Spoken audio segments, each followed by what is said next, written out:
오늘부터 우리 아시아에 있는 7교회, 요한계시록에 나오는 7교회를 같이 한번 살펴볼 것인데, 하나님 앞에 기도하는 가운데 이제 하나님 또 어떤 말씀으로 전가해야 되겠습니까? 그렇게 기도하는 가운데 하나님께서 7교회의 현실을 우리가 다시 한번 살펴봄으로써 오늘 우리 신평교회가 놓여있는 위치를 바로 깨닫고 또 이 마지막 시대를 우리가 어떻게 살아갈 것인가를 살피는 것이 좋겠다는 마음이 들어서 이 시리즈를 다시 시작하게 되었습니다.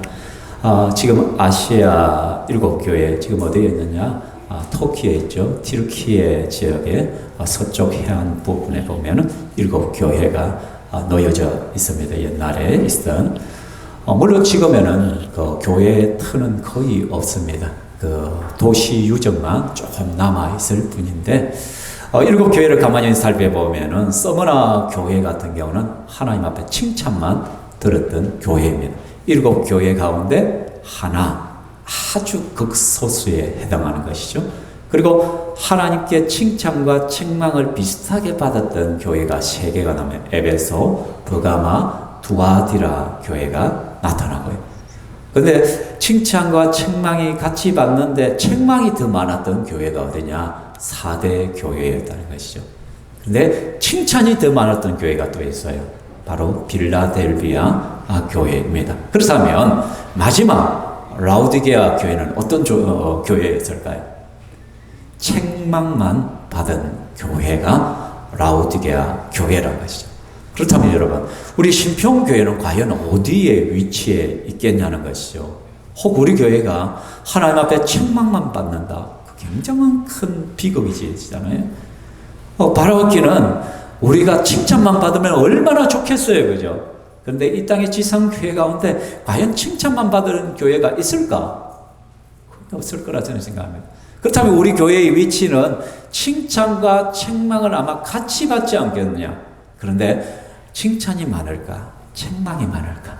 그것은 우리가 말씀을 통해서 한번 쭉 살펴보면서 우리의 자리를 확인할 수 있기를 원합니다. 뿐만 아니라 내가 하나님 앞에 칭찬받는 성도인가? 아니면 책망받는 성도인가? 한번 살펴볼 수가 있기를 원합니다. 여러분, 오늘 7교회에 하나님께서 공통적으로 말씀하시는 바가 있습니다. 그래서 7교회를 마무리 지면서 꼭 마지막에 이 말씀을 하셨습니다. 그게 뭐냐면 같이 읽어볼까요? 귀 있는 자는 성령이 교회들에게 하시는 말씀을 들을지어다. 그러니까 이 7교회에 대해서 하나님께서 메시지를 주면서 후반부에 가면은 공통적으로 뭐냐면 귀 있는 자는 성령이 교회들에게 하시는 말씀을 들을지어다 라고 말합니다. 그러면 우리 가운데 귀 없는 사람이 있어요, 없어요? 다 귀가 있어요. 근데 여기서 말하는 귀 있는 자란 것은 뭐냐면 들을 귀가 있는 사람을 말합니다. 우리가 이 시간에 설교를 듣지만 들을 귀가 없는 사람들이 너무너무 많아요. 하나님 말씀을 듣고 그냥 한쪽에 듣고 흘러버리고 우이독경이에요. 속에 괜히 끼란 거야. 그래서 다 사라져버려. 이런 사람은 들을 귀가 없는 사람이란 것이죠. 또한 들을 귀가 있는 사람이라는 거예요. 주의 말씀을 듣고자 하는 열정이 있는 사람. 그 말씀을 듣고 순종하고자 하는 마음이 준비된 자가 귀 있는 자란 것입니다. 그래서 여기서 귀 있다, 듣는다라고 할 때도 아쿠어 할 때 이러면 듣다, 경청하다, 주의하다, 들어서 깨닫는다. 그러니까 들을지어다 이 단어도 뭐냐면 굉장히 주의해서 깨닫고자 하는 열망과 열정을 가지고 들어야 된다는 것을 말씀하고 있습니다. 왜냐하면 7교회를 살펴보면 알겠지만 주님께서 경고한 그 메시지에 순종하지 않는다면 굉장한 비극이 오기 때문에 엄청난 심판이 임하기 때문에 귀 있는 자는 성령이 교회들에게 하시는 말씀을 들을지어다 라고 말씀을 하고 있다라는 것이죠. 그 다음에 여러분은 들을 귀가 준비되셨습니까? 하나님 말씀을 듣고 순종하지 않은 마음이 준비되셨냐는 것입니다. 오늘 이제 첫 번째로 교회, 어느 교회입니까? 에베소 교회를 살펴봅니다. 그리스에서 배를 타고 딱 오면 항구에 오면 에베소 교회가 제일 먼저 만나게 되어지죠. 그래서 그 다음에 에베소 교회는 어떤 교회냐? 처음 기억해서 목회자 복을 참 많이 받았던 교회가 에베소 교회란 것입니다. 여러분, 에베소는 아시아 지역, 그 당시 터키 그 반도 지역에 있는 지역을 아시아라고 했는데, 그 아시아 지역에서 가장 큰 도시가 되었습니다. 왜냐하면 항구 도시이고 상업 중심지 도시이기 때문에. 지난주에 우리가 배웠잖아요, 그죠? 그 에베소 항구에 온갖 나라로 가는 배들이 그곳에 정박을 한단 말이에요. 그래서 그곳에서 큰 시장이 열리고 무역이 이루어진다는 거예요. 그래서 세계로 뻗어나가는 무역로가 바로 이 에베소 항구란 말이에요. 그래서 이 에베소 지역에는 뭐 그림에서 볼 때 지금 유적지만 해도 어마어마한 크기의 유적지가 남아 있을 정도로 크다는 거예요. 그리고 그곳의 인구를 측정하는 방법이 무엇이냐? 큰 도시들마다 뭐냐면은 여러분 큰 연극장이 있거든요. 그 연극장의 좌석수를 확인해 보면 그 지역의 도시의 규모를 알 수가 있습니다. 그래서 그 좌석수가 1000개면은 그 지역은 약 한 1만 명이 산다고 생각하면 됩니다. 곱하기 10을 하면 되는 것이죠. 그 다음에 이 에베소 지역은 큰 연극장이 있는데 이 연극장의 좌석수가 얼마냐? 대충 하면 25,000개. 그죠? 뭐 익숙한 사람이 한 분 있는데, 어쨌든, 사진을 찍어야 되고, 집사람은 원칙에 사람이 없는데 찍어가 뭐하냐. 맨날 가서, 어쨌든 모델로 세워서 찍어봤습니다. 저게 보면 아래서 위로 약 25,000석의 자리가 있거든요. 그러면 이 지역은 몇만 명이 사는 거예요? 약 한 25만 명에서 많게는 50만 명까지도 이야기를. 그러니까 그 당시에 25만 명이 사는 도시라면 얼마나 크겠어요. 엄청난 도시였다는 거예요. 그리고 지난주 말씀드린 이곳은 엄청난 우상의 도시이고 엄난과 타락의 도시라고 했잖아요. 그죠? 그래서 세계인들이 꼭 가고 싶은 도시들이 있어요. 그리스에는 어디? 고린도에 뱃사람들이 그곳에 뜨밤을 즐기기 위해서 늘 그곳에 가보고, 그 다음에 보통 사람들은 뭐냐면 이 에베소에 가서 그 첨단 문화를 경험하고 싶어가지고 항상 소망이고 로망이었다는 것이에요. 자, 그런데 이 에베소 교회에 누가 목회를 했냐는 것이에요.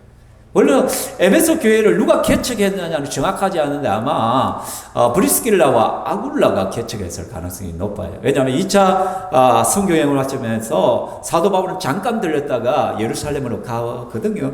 안디옥으로 가거든요. 그래서 3차 때 와가지고 그곳에서 본격적으로 말씀 사역을 했기 때문에 그래서 기초를 쌓고 그곳에 이제 사도 바울이 3년 동안 목회를 했다는 것이요. 우리가 알듯이 두란노 서원에서 날마다 말씀을 강론했단 말이에요. 그 뜨거운 태양 아래서 다들 낮잠 자고 쉬고 있는 그 시간에 말씀을 듣고자 하는 열정을 가진 사람들이 그곳에 나와서 하나님의 말씀을 들었다는 것이죠. 뿐만 아니라 그 사도 바울은 그 상황 속에서 하나님의 말씀을 열정적으로 최선을 다하여 주의 말씀을 선포하고 헌신적으로 가르쳤다는 것이죠. 그래서 19절 보면은 곧 모든 겸손과 눈물이며 사도행전이죠. 부디 반갑죠. 눈물이며 유대인의 관계로 말미암아 당한 시험을 참고 주를 섬긴 것과 유익한 것은 무엇이든지 공중 앞에서 각 집에서나 거리낌 없이 여러분에게 전하여 가르치고 사도 바울이 에베소 장로들 앞에 내가 너희들 앞에 어떻게 내가 사역을 했는지 너희들이 안다. 너희들이 증인이다. 나는 이렇게 사역을 했다. 모든 겸손과 눈물이며 한 사람을 세우기 위하여 얼마나 낮아지고 많이 참는 한 영혼을 세우는 것이 여러분 얼마나 눈물인 줄 아십니까? 목회자가 성도 한 사람을 좀 세워가고 변화시켜가는 여러분 너무너무 힘들어요. 진짜 제대로 세워지기가 너무너무 어려운 거예요. 그러니까 늘 목회자들은 울 수밖에 없는 하나님. 그 영혼 아시죠? 그 이름 아시죠? 하나님 기억. 좀 하나님 정신 차릴 때가 안 됐습니까? 좀 이제는 반듯하게 설 때가 안 됐습니까? 그러니까 목회자의 눈에는 눈물이 마를 날이 없는 거죠. 그 영혼을 위해 기도할 때. 그래서 사도 바울은 늘 겸손함과 눈물이며 유대인의 강교로 말미암아 당한 시험을 참고 수없이 많은 유대인들의 공격과 핍박 속에서도 그 시험을 참고 주를 섬긴 것을 너희들이 안다. 그리고 내가 유익한 것은 무엇이든지 공중 앞에서나 각 집에서나 거리낌 없이 너희들을 전하고 가르쳤다. 얼마나 사도 바울이 열정적으로 최선을 다해서 에베소 교회 성도를 가르친지를 안다는 거예요. 이런 목회자에게 가르침을 받았다는 그 에베소 교회는 얼마나 큰 복을 누려요. 그러고는 바울이 떠나면서 누구를 남겨두냐면 디모데를 남겨두거든요. 그래서 디모데가 바울을 이어서 또 목회를 한 거예요. 그래서 바울의 가르침 위에 또 기초를 세워가는 거예요. 성경에 보면 바울이 가장 신뢰했던 제자가 누굽니까? 바로 이 디모데잖아요. 디모데. 가장 아끼는 제자를 거기에 둬서 에베소 교회를 세워가도록 했다는 거예요. 뿐만 아니라 사도 요한이 목회했던 교회라는 거예요. 사도 요한이 밤모성으로 유배당하기 직전까지 그 마지막 그 생의 노후를 갖다 그 나이든 사도 바울이 마지막으로 담임했던 교회가 이 바로 에베소 교회였다는 거예요. 그래서 인생 후반에 도미티안 황제가 큰 핍박을 일으키죠. 그래서 그 핍박 속에 어쩔 수 없이 잡혀가서 밤모섬에 유배를 당하죠. 그래서 사도 요한이 그 밤모섬에서 기도하는 가운데 하나님 주시는 환상을 보고 이 요한계시록을 기록하게 된 것입니다. 그러니까 여러분, 에베소 교회는 사도 바울이 목회했고 디모데가 목회했고 사도 요한이 목회했다는 거예요. 그 초대 교회의 가장 핵심적인 그러한 사도들로부터 목회자로부터 목양을 받는 거 얼마나 큰 은혜입니까? 사랑하는 성도 여러분 기도하시기 바랍니다. 여러분에도 그런 목회자의 복이 있어야 되겠잖아요. 그죠? 그러자면 생각해. 우리도 좀 큰 교회 목사님을 한번 모셔와야 되나? 그런 마음이 들지는 모르겠습니다. 여러분 저를 위해 기도하라는 거예요. 기도하라는 거예요. 그렇죠? 하나님 앞에 큰 목사가 어디 있겠어요? 작은 목사가 어디 있겠어요? 그렇죠? 중요한 것은 여러분이 목회자를 신뢰하고 목회자를 위해 기도해 주는 수밖에. 우리 목사님이 정말로 하나님 겸손과 눈물로 이 교회를 목양하게 하시고 여러 힘들고 어려움 속에서 인내하고 견디면서 주의 몸된 교회를 잘 세워갈 수 있도록 매주일 말씀이 습득되는 강단에 생명수가 흘러넘치게 하여 주시옵소서. 여러분의 기도로 목회자가 또 세워져 가는 것이란 것이죠. 또 에베소 교회는 무엇이냐? 사도 요한이 먼저 칭찬을 해요. 너희들에게 칭찬거리겠다. 어떤 칭찬거리냐? 이단의 공격으로부터 진리를 너희들은 지켰다. 이런 칭찬을 받은 거예요. 내가 내 행위와 수고와 내 인내를 알고 또 악한 자들을 용납하지 아니한 것과 자칭 사도라 하되 아닌 자들을 시험하여 그의 거짓된 것을 내가 드러낸 것과 또 내가 참고 내 이름을 위하여 견디고 게으르지 아니한 것을 안다라고. 처음에 뭐냐면 사도 요한이 이거 통화에서 누가 지금 말씀하냐면 예수님이 지금 말씀하는 거거든요. 주님이 지금 말씀하는 것이거든요. 주님이 내가 안다, 내가 알고 있어 라고 말하는 거예요. 우리 예수님이 우리 십병교회를 알고 있다라고 말씀해요. 아멘.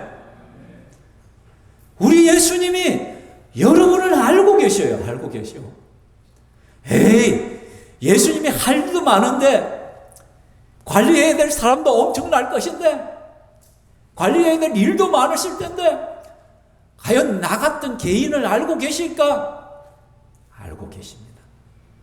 우리 예수님은 또한 하나님은 우리의 머리털 하나 빠지는 것까지도 다 알고 계신다고 하셨어요. 맞습니까? 제가 지금 거짓말 설교하는 거 아니죠? 성경에 그 기록에 있죠, 그죠? 하나님은 우리 머리카락 하나 빠지는 것까지도 기억하시고 알고 계신다. 하나님의 뜻이 아니라면 머리카락 하나도 한 오락이도 그냥 빠지지 않는다라고 말씀하고 있는. 우리 예수님은 나의 행위를 아십니다. 여러분의 행위를 아십니다. 지난 일주일의 삶의 모든 걸 주님은 아십니다. 아이고 무시라 큰일 났다 싶은 분들 계십니다.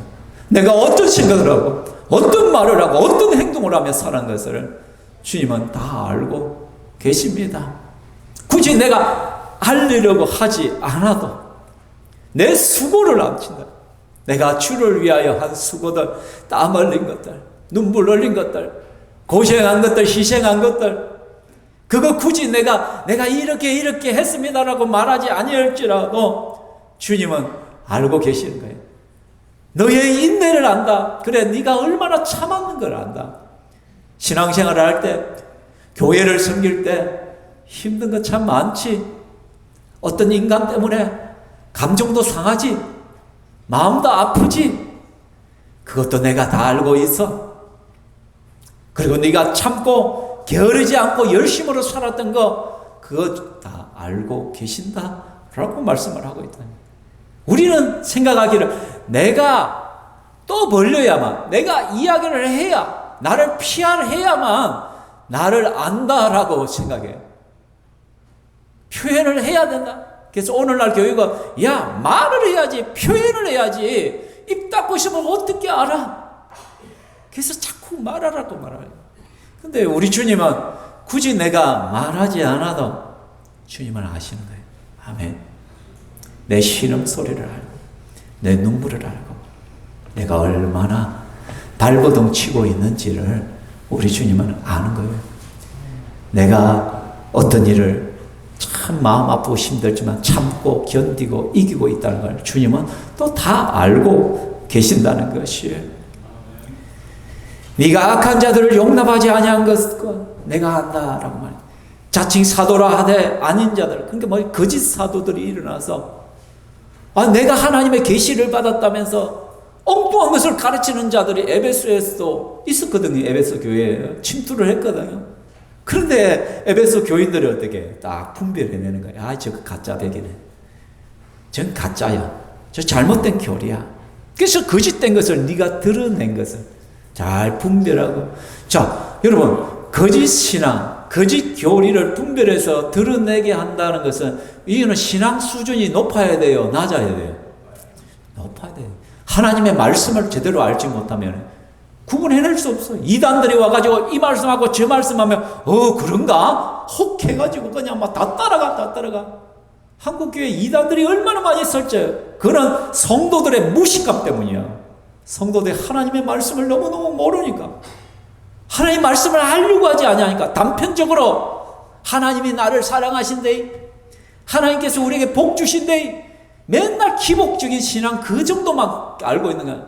그냥 하면 교회 왔다가 가고 그것으로 그냥 만족하니까 말씀을 공부할 마음도 없고. 그런데 에베소 교회는요, 사도 바울로부터 디모데로부터 사도 요한으로부터 철저하게 말씀 교육을 받아서, 그러니까 이단들이 오면 꼼짝없이 다 들통나는 거예요. 나는 거예요. 여러분, 우리나라가 언제입니까? 70년대입니까? 북한에서 공작원들, 그 간첩들이 나타났잖아요. 그죠? 청와대를 기습해가지고, 박정희 대통령, 따라왔다. 그래서 다 죽고, 김신조 씨가 잡혔잖아요. 그죠? 근데 그 이후에 우리나라가 바뀐 것이 있어요. 그게 뭐냐면, 그때 주민등록증이 만들어졌어요. 신분 확인증이 필요하대요. 주민등록이 만들어졌거든요. 그리고 또 뭐냐면, 예비군이 창설되어서, 지긋지긋한 예비군이. 그 전까지 북한군이 많이 간첩들을 침투하는 거예요. 근데 예비군을 딱 창설하는 게 어떤 일이 벌어지냐면, 예비군은 지리를 너무 잘 알아. 그 동네 사람이야. 그래서 좀 수상한 사람이 딱 나타나면 바로 발견되어져. 저 사람 우리 동네 사람 아닌데 좀 다른데? 그러니까 기존 국군이 잡아내지 못하는 자들을 누가 잡아낼 수 있는 거예요? 예비군이 잡아. 그래서요, 북한군이 이제는 북한에서요, 그 정책을 바꿔버렸어요. 이전에는 간첩을 엄청나게 침투시켰는데 더 이상 간첩을 그런 루트로는 침투 안 해요. 오히려 그냥 제3국을 통하여 세뇌시켜가지고 공작해가지고 그래가지고 내 사람 만들어가 그렇게 침투시키지. 직접 군인을 파견하지는 않는다는 거예요. 왜? 예비군에게 발각되기 때문에. 그 지역 지리를 알고 보통 사람들을 아니까 그런 거예요. 우리가 하나님 말씀으로 무장만 딱 되어 있으면, 말씀이 익숙하면은 저 좀 다른데, 저 좀 이상한데, 우리가 배웠던 말씀이 아닌데, 바로 구별되어지는 거예요. 이해하십니까? 따라합시다. 말씀을 좀 배우자. 말씀에 무식쟁이가 되지 마자. 이 당시 이단의 대표적인 니골라당이에요. 니골라는 초대의 7 집사 중에 하나였잖아요. 뽑혀서. 근데 이 니골라가 빼딱해져가지고 잘못된 길을 걸어가 버린 거예요. 잘못된 사상에 빠져. 그래서 그의 영향을 받은 수많은 이단자들이 난 거예요. 그래서 이 당시 니골라당의 모습은 약간 영지주의의 영지주의는 뭐냐면 영적인 지식을 한다는 거예요. 어떤 사람들이 그래요. 야, 너가 교회에서는 이런 거 안 가르쳐주지? 야, 우리한테 오면은 진짜 새로운 거 가르쳐줘. 이런 거 우리 가르쳐줘. 뭔가 특별한 것을 가르치는, 특별한 것을 우리만 알고 있다라고 생각하는 거예요. 그 영적인, 지적인 교만에 빠지는 거예요. 그런데 그들이 가르치는 것이 결국은 뭐냐면, 영지주의의 핵심은 뭐냐면, 육은 타락했기 때문에, 육은 타락하고 더럽고, 아무것도 아니야. 중요한 건 영혼이야. 그렇기 때문에 예수님은 이 더러운 육체를 입고 오지 않았어. 예수님은 영으로만 이곳에 왔어. 그렇게 가르치는 거예요. 이 영지주의로부터 대부분 이단이 다 시작되어져요. 오늘날 신천지의 이만이라든지 또는 하나님의 성회의 교회의 안상홍이라든지 장길자라든지 그런 것들이 결국 뭐냐 하면은 예수가 영으로 이 땅에 오고 또 영으로 가버린, 그러니까 새로운 또 그 성령을 내가 받아서 내가 또 재림 예수로 또 한다. 나에게 또 새로운 성령이 임해서 내가 바로 그 하나님의 계시를 받은 자라. 그렇게 주장하는 거예요, 결국. 사랑하는 성도 여러분, 어쨌든 간에 이런 이단들을 잘 분별했었어요. 그래서 유명한 목회자들의 가르침을 따라 열심히 배웠기 때문에 이단들의 미혹과 시험을 잘 뿌리자. 이거 내가 너에게 칭찬해. 이거 너 참 잘했어. 그런데 이제 책망이 시작돼. 그런데 너희가 책망할 것이 뭐냐? 너희는 처음 사랑을 버렸어. 라고 말씀한 거예요. 이단은 옳은 교회고 믿음이 좋고 분별력이 분명히 있고 괜찮은 교회라. 주위보다 조금 나은 교회란 말이야. 근데 주님이 원하시는 교회는 뭐냐면 주님이 기뻐하시는 교회란 말이야. 여러분, 우리가 한자에 보면 주마가편이라죠. 무슨 말이에요? 달리는 말에게 뭐를 가한다? 채찍을 가한다. 그죠? 더할 가자에다 편자자. 채찍 편자자. 그러니까 달리는 말에게 채찍을 가한다. 그러니까 잘하는 말에게 더 잘하도록 한다는 거예요. 우리 예수님께서 지금 에베소 교회, 그래, 너 이단을 분별해내고 드러낸 거 그거 잘하고 있어. 근데 나는 너희 교회가 더 하나님 앞에 칭찬받고 더 하나님이 기뻐하는 그런 교회가 되기를 원해. 그래서 너희의 지금 잘못된 부분을 내가 지적하고 싶어. 책망해. 그 4절 같이 읽어봅시다. 시작. 그러나 너를 책망할 것이 있나니 너의 처음 사랑을 버렸나니라. 여러분, 바울도 에베소 교회가 정말 은혜로운 교회였다는 걸 알아요. 에베소 6장 24절에 보면은 에베소 교회에 편지했던 그 편지에 보면 같이 읽어볼까? 시작. 우리 주 예수 그리스도를 변함없이 사랑하는 모든 자에게 은혜가 있을지어다. 무슨 말이냐면 에베소 교회는요 원래 사랑이 넘쳤던 곳이에요. 주님을 향한, 예수님을 향한 사랑이 풍성했던 교회였단 말이에요. 그래서 변함없이 사랑하는, 너희들이 그 사랑을 계속해서 변함없이 이어갔으면 좋겠어. 이걸 축복했단 말이에요, 사도 바울. 그런데 사도 요한이 이제 에베소 한참 시간이 지나서 그 에베소 교회를 딱 보는 순간 뭐가 살았어요? 처음 사랑이 사라져 버렸더라고요. 냉랭한 기류가 흐르고 주를 향한 열정이 없더라고요. 분명히 그 우상의 도시고 상업무역의 도시가 기독교 중심의 신앙의 중심으로 바뀌었는데, 그런데 어느 순간에 주님을 향한 사랑이 서서히 식어내리기 시작하더라고요. 여러분, 부부가 결혼할 때는 막 불붙어서 결혼해요. 서로 사랑하고. 그죠? 처음에는 뭐야? 눈껍질에 콩깍지가 떨어지지 않아. 그래서 다 좋아. 그런데 조금 시간이 지나가고 나면 어떻게? 단점이 보이죠. 그래서 불평불만이 나오잖아. 원래 기대했던 모습은 저게 아닌데. 그죠? 그죠? 밖에 나갈 때마다 뻘건 거 바르고, 막 치장은 집에서는 그냥 몸빼 입고 돌아다니고, 씻도 안 하고 눈곱이 있고, 뭐. 그죠? 맞아요. 남편도 너무, 결혼하기 전에는 뭐든지 잘 해주고 같더만, 집에 오면은 그냥 배떼지나 그냥 두들겨 있고, 먹을 거랑 내놓으라 하고, 아무것도 안 하고, 지 하고 싶은 거 오락실이나 하고, 게임이나 하고, 지 보고 싶은 거만 보고 돌아다니고. 그죠? 환상이 다 깨져버려. 저게 아닌다, 저게 아닌다. 처음에는 막 뭐라 해? 왜 그러냐고 싸우기도 해가. 진탕 싸우다가 이제 지쳐가지고 뭐해? 아이고, 그래, 막, 네 마음대로지. 니는 니대로 살고, 나는 나대로 살고, 막, 그냥 막, 어떻게 되는 거예요? 매너즘에 빠져버리는 거야. 처음 사랑이 다 식어버려. 처음 사랑이 식어지면 뭐가 나타나냐? 무감각해지고, 무감각. 서로에 대해, 이제는 무감각. 막, 그러려니. 원래 저 사람은 저래. 원래 저래. 묵자겠노.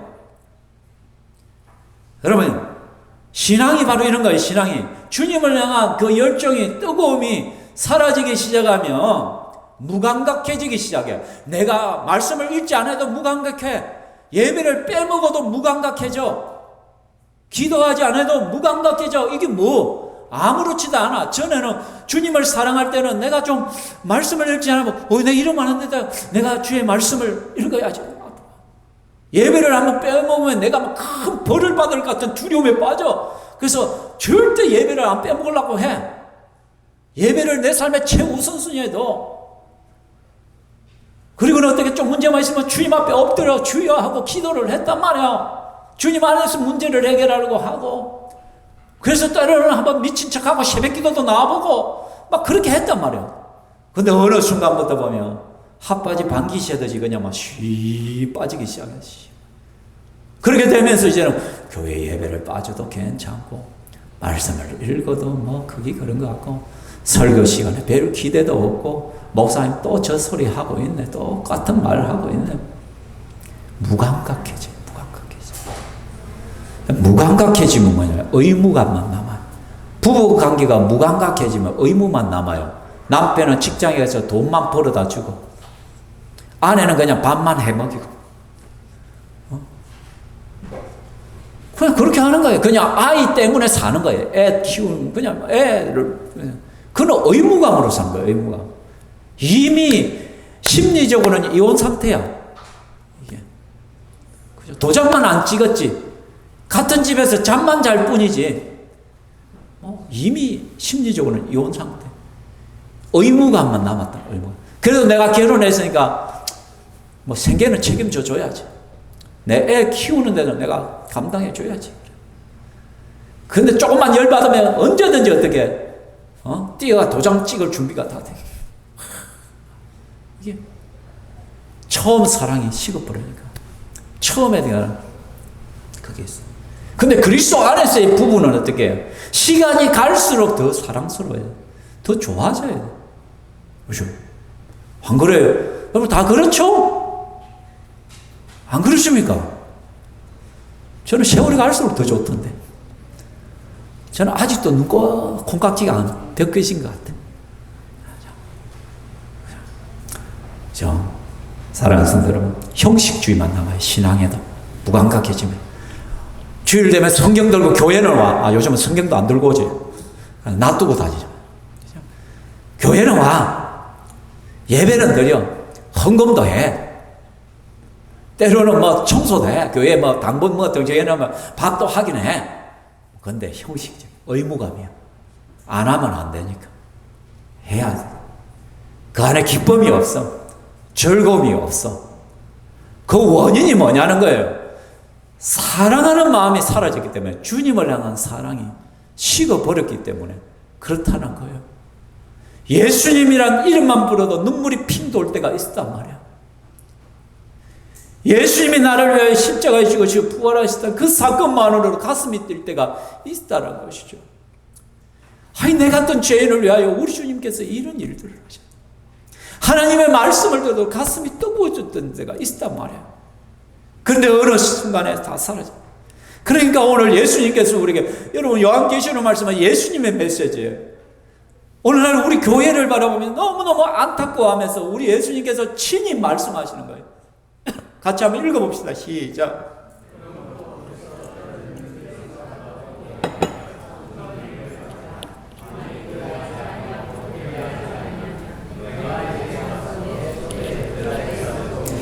예수님이 지금 우리에게 말씀해요.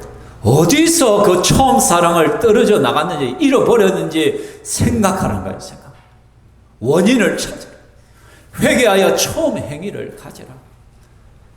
지금 돌아서라는 거예요. 멈추고 주님을 향하여 그 처음 사랑을 회복하라는 거예요. 회복하여. 지금 너무너무 위기 상황이란 거예요. 네가 만일에 그리하지 않냐고 회개하지 않냐면 너에게서 내 촛대를 옮겨버리겠다는 거예요. 주님의 촛대를, 예수님을 소개할 때 7 금촛대 사이를 운행하시는 분으로 나타나요. 교회 사이를 운행하면서 교회의 주인으로서 교회를 살피는 주님의 모습이에요. 근데 그 금촛대를, 그 교회가 존재하는 그 존재 자체를 하나님께서 옮겨버리더라고요. 그건 뭐냐면 껍데기만 남는다는 거예요. 껍데기만 남는다는 거예요. 죽은 교회가 되어진다는 거예요. 생명력이 사라져 버린다는 거예요. 주님이 쓸 수 없는 교회가 되어진다라고 말씀합니다. 주님이 사용할 수 없는 개인이 되는 거예요. 우리 개인적으로 생각하면 우리 주님이 나를 안 쓰신다는 거예요. 이제는 너에게는 더 이상 소망이 없다는 거예요. 그렇죠? 그래서 어디서 떨어졌는지 생각하라. 원인을 찾으라. 대체 너가 주님을 향한 그 사랑으로부터 멀어지게 한 것이 대체 뭔지를 너가 하라는 거예요. 살펴보란 것이에요. 그렇죠? 근데요, 아이러니하게도요, 우리를 주님으로부터 떠나게 한 것은요, 오히려 내가 세상적으로 볼 때 좋은 것이, 내게 유익해 보이는 그것이 나를 주님으로부터 오히려 더 떠나게 만들어요. 여러분의 물질이 많아지면 주를 잘 섬길 것 같죠? 아니요. 월급이 많아지고 여유가 생기면 어디 놀러 다녀요. 엉뚱한 데 다녀요. 엉뚱한 데 썰어 다녀요. 그래서 내 월급 봉투가 높아지면 그것이 주를 위하여 더 가까워지게 하는 것이 아니라 대부분이 보면 오히려 예배도 빼먹고 뭐도 빼먹고 놀러 다녀요. 엉뚱한 데 날아다녀요. 내게 유익해 보이는 그것이, 또는 내가 승진한다는 것이 굉장히 좋은데 분명히 좋은 일임에도 불구하고 승진한 그것 때문에 오히려 교회를 등한시할 수가 있어요. 이제 내가 뭐 관리자의 위치에 되고 내가 어느 정도 위치에 되니까 밑에 사람 관리해야 되니까 밥도 사줘야 되고 같이 취미생활도 해야 되고 같이 뭐도 해야 되고 그때 막 눈치도 좀 봐야 되고 막 이러다 보니까 어느 순간 보면은 예배도 빼먹게 되어지고 막 기도 시간도 빼먹게 되어지고 그래서 그러다 보면 헐떡거리다가 주일 예배만 참석해야지. 그러다가 또 나중에 어떻게 주일 예배마저도 빠져먹게 되어지고. 겉으로 보면 좋은 일인데, 또는 여러분 공부를 잘한다는 것이 그것이 참 좋은 일임에도 불구하고 때로는 그것이 예배에 방해돼. 차라리 그냥 공부 수준이 적당하면요 내일이 시험이라도 별로 크게 관여 안 해. 안 그래요? 그냥 예배 와가지고 갔다가 시험. 그런데 전교에서 1, 2등 하거나 반에서 1, 2등 하는 애들은 어떻게? 이 시간이 너무 아까운 거야. 너무 아까운 거야. 교회가 예배드리는 한 시간이 얼마나 아까운지 몰라.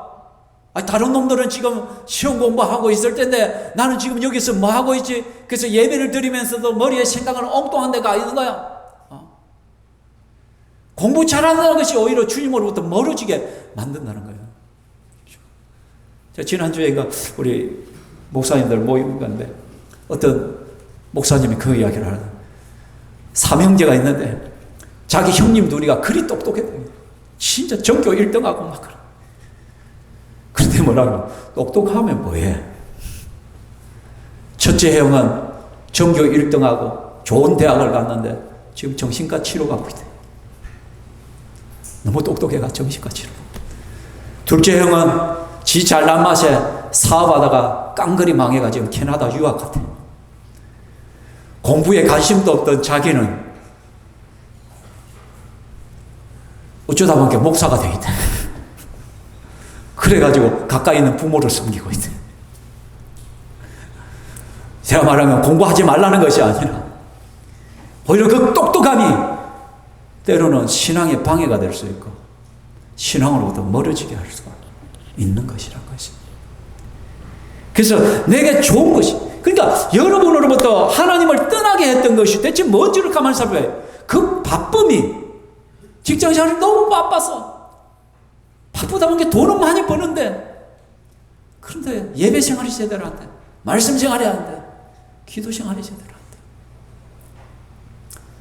대체 나에게서 주를 사랑하는 그 마음, 아니면 지금 염려와 근심과 걱정들이 너무 많아서 주님으로부터 자꾸 신앙은 그냥 형식적으로 되어져 가고 그런 부분이 있을 수 있어요. 그걸 찾아내라는 거예요, 여러분. 그 원인이 뭔지를 생각해내라고 지금 말씀하고. 그리고는 회개하라고 말하면 회개하라. 처음 행위를 가지라고. 가지라는 거는 행하라는 거예요, 행하라. 처음 행위를 해라는 거예요, 해라는 거예요. 그래서 문제가 발견되면 적극적으로 회개의 자리로 내려가. 아, 이게 나를 발목 잡고 있네. 이것이 나의 신앙을 지금 흔들고 있네. 그렇다면 멈춰서야 돼, 멈춰서야 돼. 돌아서야 돼, 돌아서야 돼. 이 부분을 좀 내려놔야 돼, 내려놔야 돼. 그 바쁨을 내려놔야 되고, 그 열심을 쏟고 있는 그 부분에 좀 내려놔야 돼요. 돌이켜야 돼. 안 그러면 처음 사랑을 회복할 수가 없어요. 계속해서 떠내려가. 계속해서 나는 내 영은 껍데기밖에 안 남아요. 껍데기가 남는, 형식만 남아있어. 그렇죠? 그러니까 여러분, 신앙생활이 재미있을 수가 없는 거예요. 즐거울 수가 없는 거예요. 교회 오는 것이 안 기뻐요. 예배 드리는 것이 안 기뻐요, 여러분. 주님을 섬기는 것이 기쁘지가 않아요. 한 번씩 밥 담으면 돌아오는 것이 그냥 죽을 맛이에요, 여러분. 근데 주님을 사랑해봐요, 여러분. 주님을 사랑하면 성도가 사랑스러워. 주위에 있는 사람은 그렇다면 어떤 마음이 들어요? 내가 좀 힘을 내서라도 좀 다른 사람을 기쁘게 하면 해줘야지. 내가 좀 고민하고 내가 좀 힘들지만은 반찬 하나라도 제대로 좀 해가지고 우리 성도들 하나 먹여야지. 그 마음이 자연스럽게 들게 되어 있다는 거예요.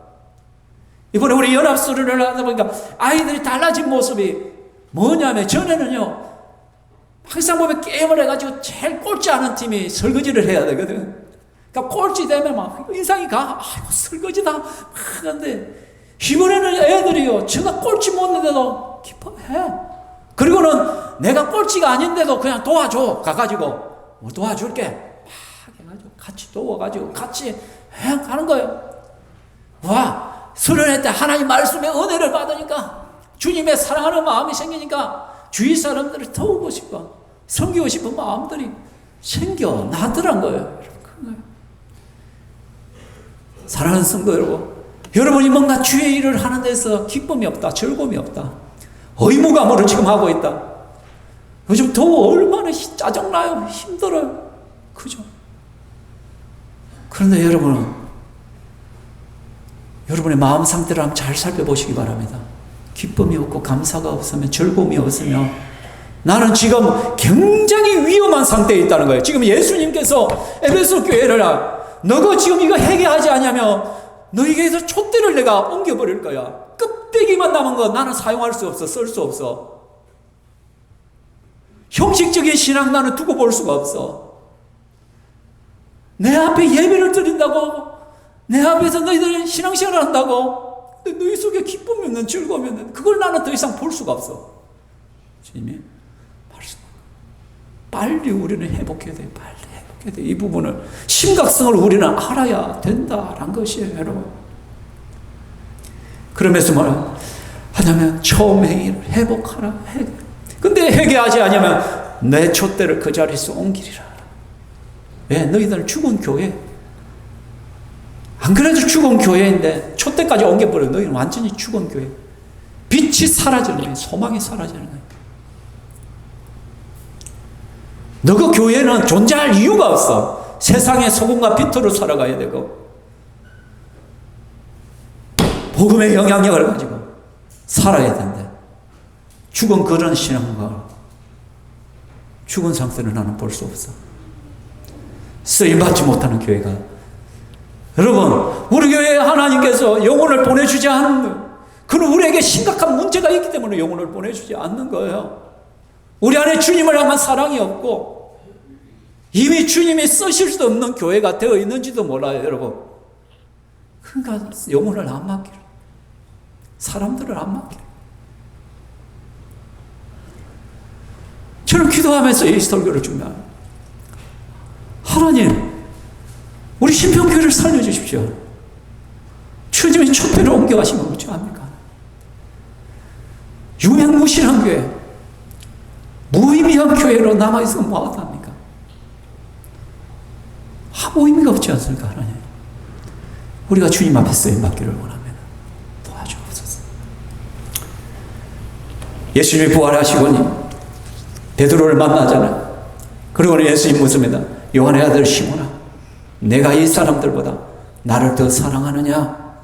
예수님께서 예수님을 3번이나 부인했던 그 베드로를 만나서 첫 말이, 니 왜 그랬어? 니 그럴 수가 있나? 근데 참 섭섭하대.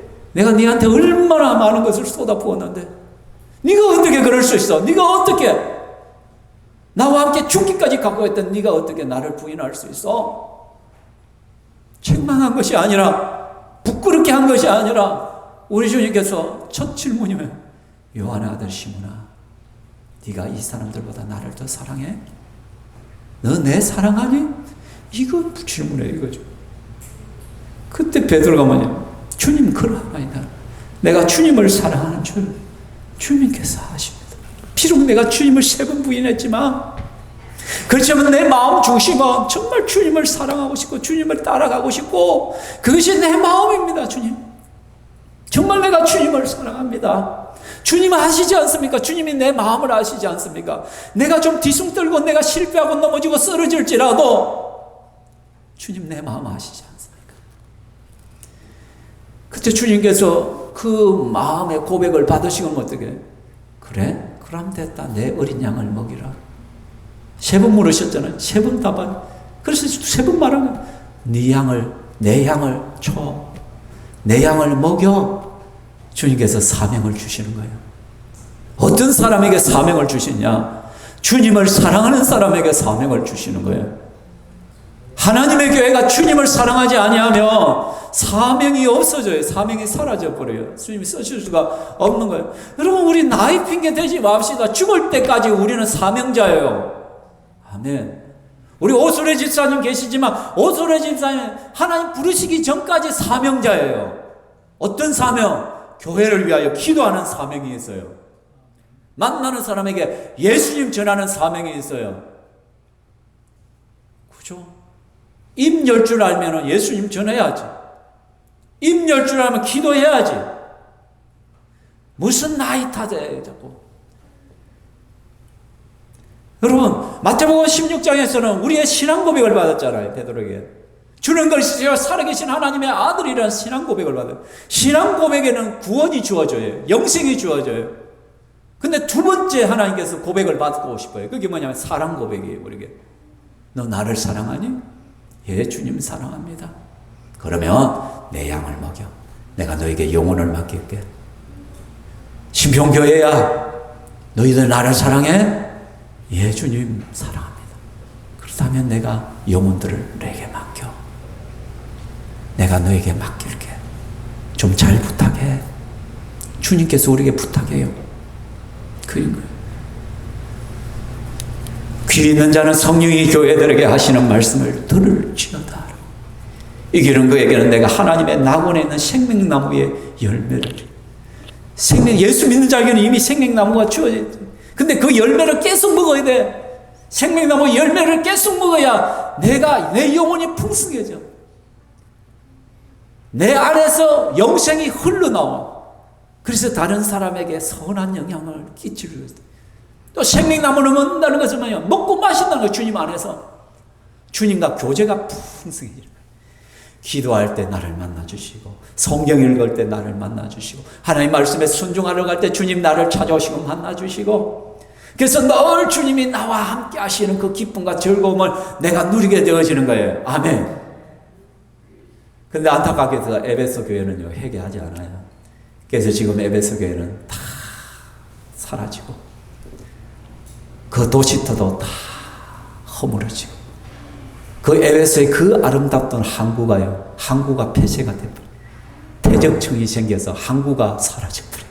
항구가 사라지니까 도시가 망가져버려요. 도시의 기능을 잃어버려요. 주님께서 촛대를 옮겨버려버렸어요.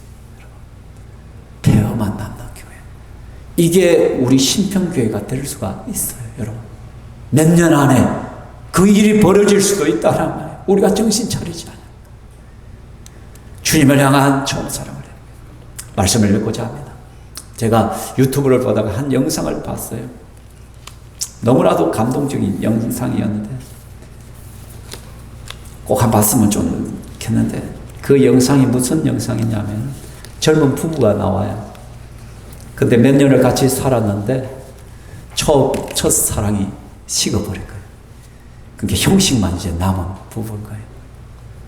남편이 나가도 막 나가는 둥만, 남편이 들어와도 환영하지도 않고, 아내가 정성스럽게 뭐 밥을 차려가 남편 주는 것도 아니고, 막 서로가 알아요.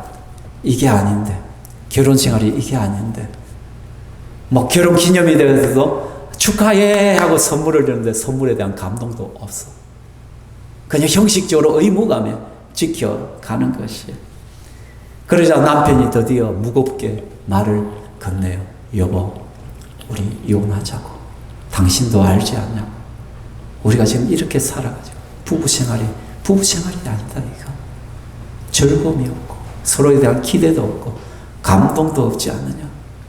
그날 밤 아내가 밤을 새면서 고민을 해요. 충격이에요. 그리고 다음날 아침 남편과 마주 그걸 뭐라고 하냐면, 여보, 그래 이혼합시다. 그런데 마지막으로 소원 하나 들어주라. 그게 뭐냐, 딱 한 달간만 내가 하라는 대로 한번 해보라고. 남편은 그래 뭐 한 달만 참으면 이혼하니까, 그래서 미안하기도 하고 그럼 그렇게 하겠다는. 그래서 한 달을 살. 그래서 어떻게 하냐면 아내가 잠자리에 들 때 어떻게, 여보 사랑한다고 말해줘. 안 하던 말을 하려기 너무 힘들어. 그러니까 거기에 탁 들러앉으면서 사랑해. 그냥 의무적으로 이야기해. 아침이 돼서 아침에 일어나서 출근하는 거예요. 여보 나 안아주고 가야지. 힘들지만 그냥 형식적으로 안아줘. 그렇게 하는 거예요. 그러고 또 다른 했을 때 여보 뽀뽀해줘. 약속을 했으니까 어떻게 뽀뽀를 해줘. 그리고 여보 같이 시장 가게. 그리고 그렇게 하면서 여보 내 손 잡아줘. 손가락만 잡는 거예요. 근데 이것이 하루가 점점 가보다 보니까 어떻게 돼? 남편이 이게 이제 자연스러워진 거예요. 아내 뽀뽀도 자연스럽고, 이제는 사랑해 하면서 안아도 주고, 그죠? 손을 자기가 잡고, 막 그렇게. 그러고는 드디어 한 달이 지나. 그러고는 출근을 했는데 아내가 막 편지를 적어놔요. 그 남편이 퇴근해 보니까 아내가 없는 거야. 편지만 있는 거야. 이미 사랑이 싹 떴는데 아내가 가버린 거야. 짐을 싸고. 그 남편이 막 급히 뛰어가는데 저 앞에서 횡단보도에서 꽥 소리가 교통사고가 탁 벌어진 거야. 그러니까 사람들이 웅성웅성해. 뛰어가면 자기가 아내가 교통사고를 당한 것 같아. 그래서 야배 하고 갔는데 다행히도 치지는 않아서 넘어져 있어. 그럴 때 남편이가 안에서 여보 내가 잘못했다. 우리 이혼하지 마라. 우리 함께 살자. 제가 뭐 이야기하냐면 참 재미있게도 주님께서 오늘 뭐냐면 사랑의 행위를 회복하래. 사랑의 행위를 가지라고 해요. 이게 중요한 거예요, 여러분. 여러분 주님을 멀리 떠나고 첫사랑을 잃은 사람들이 해야 될 것은 뭐냐면 처음 사랑을 회복해 주세요 기도한다고 되는 게 아니에요, 여러분. 행위를 해야 돼요. 성경을 펼쳐야 돼요, 여러분. 기도해야 돼. 예배 드려야 돼요, 여러분. 행위를 시작해야 된단 말이에요. 새벽기도 말라 발부둥 쳐봐야 된다는 거예요, 여러분. 행위를 시작해야 돼요, 여러분. 경건의 연습이, 경건의 습관을 낳고, 경건의 습관이 경건의 삶을 이루고, 경건의 삶이 경건의 운동을 일으켜요. 경건의 연습이 필요한 거예요. 다시 여러분 초보로 돌아가서 성경 읽기를 시작하고, 기도를 시작하고, 말씀을 읽고, 예배에, 모든 예배에 참여하려고 발부둥 치고, 그런 걸 하면서 하다 보면 자연스럽게 주님께서 그 처음 사랑이 막 솟아나기 시작할 것이란 거예요. 그 은혜가, 그 회복의 역사가 저에게도 있고 여러분에게도 일어나기를 주의 이름으로 축원합니다. 이 시간 우리 함께 찬양하겠습니다. 사랑합니다, 나의 예수님. 우리 함께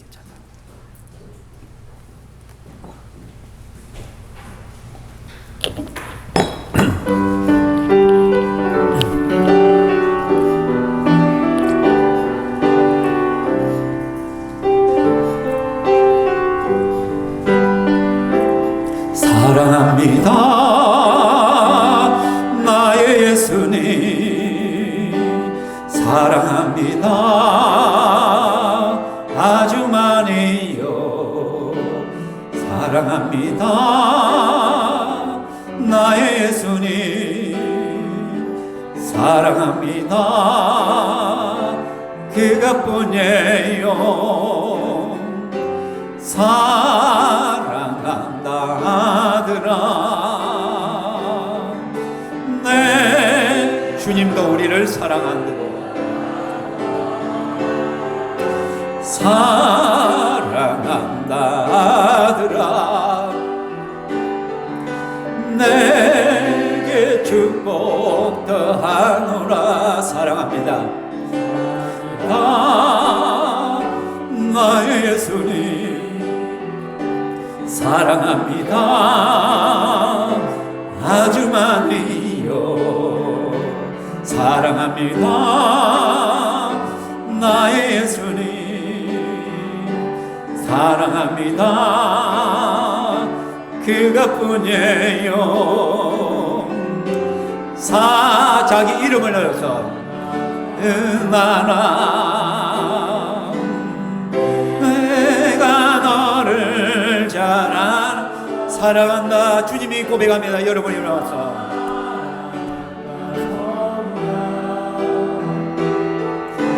내게 축복 더하노라. 제가 말씀드렸던 그 유튜브는 정부에서 만드는 이혼을 좀 줄이기 위한 캠페인 영상이더라고요. 여러분, 우리가 영적으로 지금 주님과 이혼 상태에 있는 분들이 계십니다. 어쩌면 여기에 굉장히 많은 분이 주님과 영적 이혼 상태에 놓여 있는지도 모릅니다. 그래서 의무감과 책임감과 형식주의만 남아서 여러분 이 자리에 와 앉아 있는지도 모르면 굉장히 심각한 상태입니다. 처음 행위를 가져야 됩니다.